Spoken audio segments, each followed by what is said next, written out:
น้องมื้อนี้จะมาปาดมังไม้สู่กิน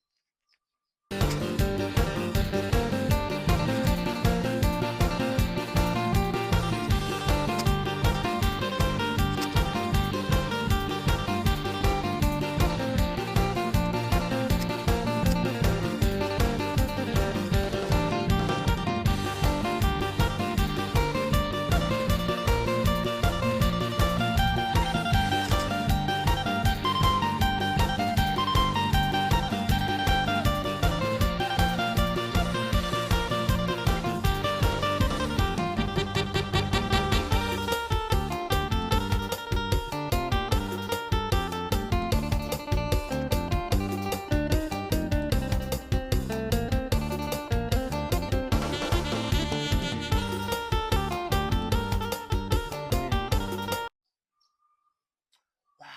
เผ็ดมาวันนี้จะมาเว้าถึง3ชนิดมังไม้ที่มีคุณประโยชน์หลาย ถ้าเฮากินทุกมื้อกินเป็นประจำจะช่วยให้ผิวพรรณของเฮาเป็นผิวพรรณที่สดใสและสร้างคอลลาเจนในร่างกายของมนุษย์เฮาได้ดีพอสมควรจะมี3ชนิดเดี๋ยวเขาจะมาบอกว่าแต่ละมังไม้3ชนิดนี้มีคุณประโยชน์แบบใดและมีวิตามินอีหยังแดเริ่มจากมะนาวเนาะมะนาวจะมีวิตามินซีวิตามินอีโพแทสเซียมและใยอาหารมะนาวจะช่วยต้านอนุมูลอิสระเนาะแล้วก็สร้างคอลลาเจนเผาผลาญสร้างคอลลาเจนในร่างกายของมนุษย์เฮาและมะนาวยังสามารถมีใยอาหารช่วยในการขับถ่ายได้ดีพอสมควรตัวที่2คือมักเล่นตัวนี้แพงนะอันนี้โลนึง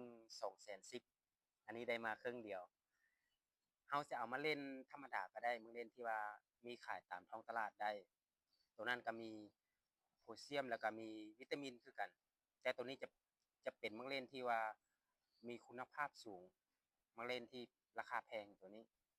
เฮาสามารถเอามาเล่นธรรมดามากินก็ได้มักเล่นจะมีสารไลโคปินที่ช่วยบำรุงเลือดในหัวใจช่วยสร้าง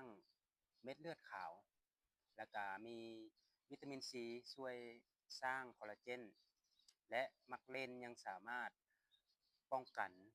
แสงจาก UV เอิ้นว่า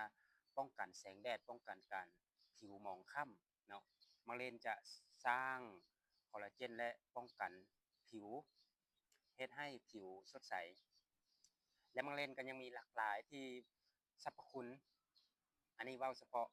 หลักๆของมักเล่นเนาะคือจะมีสารไลโคปินที่สามารถช่วยสร้างเม็ดเลือดขาวในหัวใจของเฮาแล้วก็สร้างคอลลาเจนได้ดีพอสมควรตัวที่3แม่นมักสีดามักสีดาก็เป็นมักไม้ชนิดหนึ่งที่มีวิตามินซีสูงที่สุดเอิ้นได้ว่ามักสีดามีวิตามินซีที่ว่าสูงกว่าทุกๆประเภทมากไม้ส้มมักไม้ทุกๆชนิดมักไม้มักสีดามีวิตามินซีหลายกว่าหมู่ 3-5 เท่าและจะช่วยทางด้านสร้างคอลลาเจนสร้างให้ผิวพรรณของเฮาสดใสทุกคนลองเอาไปกินทุกๆมื้อเป็นประจำ3มักไม้ชนิดนี้แล้วจะเฮ็ดให้ผิวพรรณสดใส